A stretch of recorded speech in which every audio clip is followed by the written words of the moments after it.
নমস্কার বন্ধুরা, শীতকালে খুব সুস্বাদু শিম ভর্তা রেসিপি নিয়ে এসেছি আপনাদের সামনে। এই রেসিপি করার জন্য কী কী উপকরণ লাগে সেটা দেখুন। এই রেসিপি করার জন্য সবার প্রথমে শিমটিকে কেটে নিয়ে ভালো করে ধুয়ে নিতে হবে। এবার প্রেসার কুকারের মধ্যে সামান্য পরিমাণে জল দিয়ে একবার সিটি মেরে সেটা শিমটিকে সেদ্ধ করতে হবে। শিমটিকে প্রথমে ঠান্ডা করে নিয়ে একটা মিক্সার বাটিতে দিয়ে দিতে হবে। তারপর 8-10 পিস মতন রসুনের কোয়া দিতে হবে।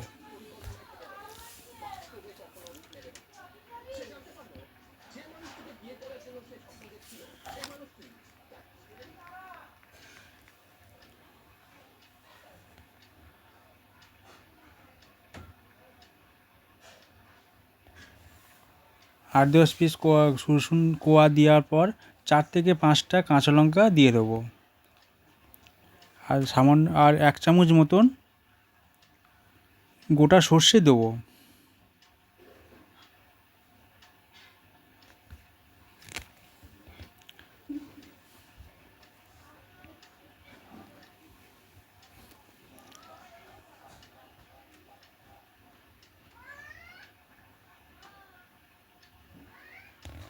সামান্য পরিমাণে ধনেপাতা দিয়ে দেবো।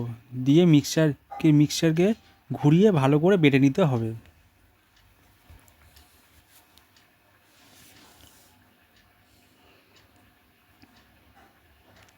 শিমটা বাটা হয়ে এলে এবার একটা কড়ার মধ্যে একটা সর্ষের তেল দিয়ে গরম করতে হবে।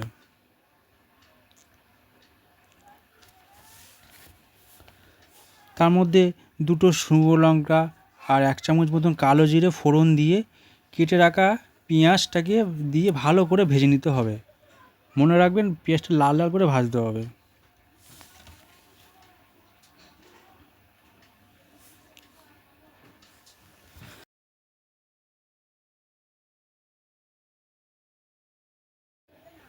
পেঁয়াজটা লাল লাল করে ভাজা হয়ে যাওয়ার পর তারপরে আগে থেকে বেটে রাখা যে শিমটা বেটে রেখেছিলাম সেই শিমটা এর মধ্যে দিয়ে দেবো।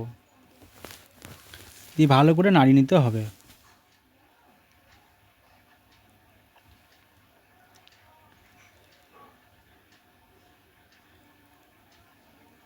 কিন্তু শিমের মধ্যে জল দেবেন না, জল দিলে কিন্তু জলটা বেরিয়ে যাবে।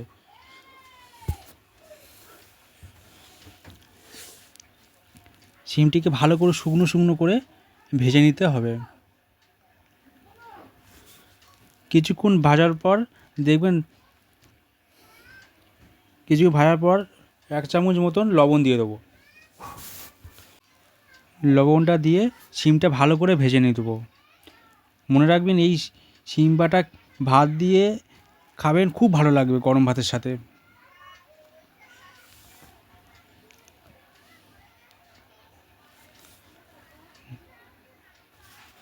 শিমটিতে খুন্তি দিয়ে ভালো করে নাড়াবেন যাতে তলা না ধরে যায়।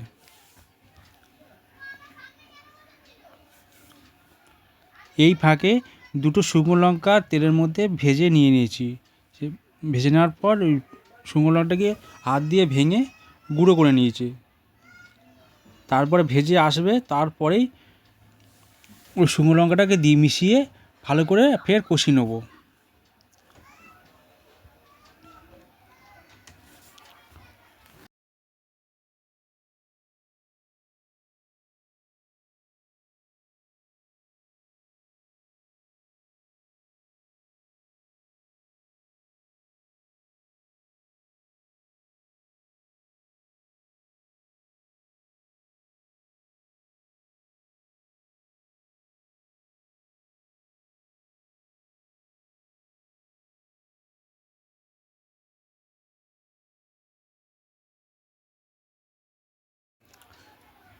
ভেজে রাখা শিমের ওপর শুকনো লঙ্কাটা দেওয়ার পর 1 চামচ মতন পরিমাণ মতন বা 1 চামচ মতন চিনি দিয়ে দেবো। চিনি দিয়ে ভালো করে ফের শিমের সাথে মিশিয়ে নিতে হবে।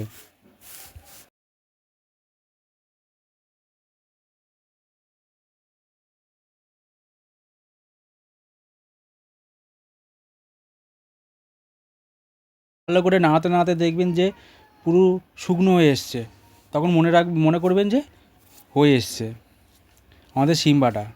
এই শিম বাটা যদি আপনাদের খুব ভালো লেগে থাকে তাহলে আগে please like, share, comment, subscribe করে দেবেন আর আমার পাশে থাকবেন।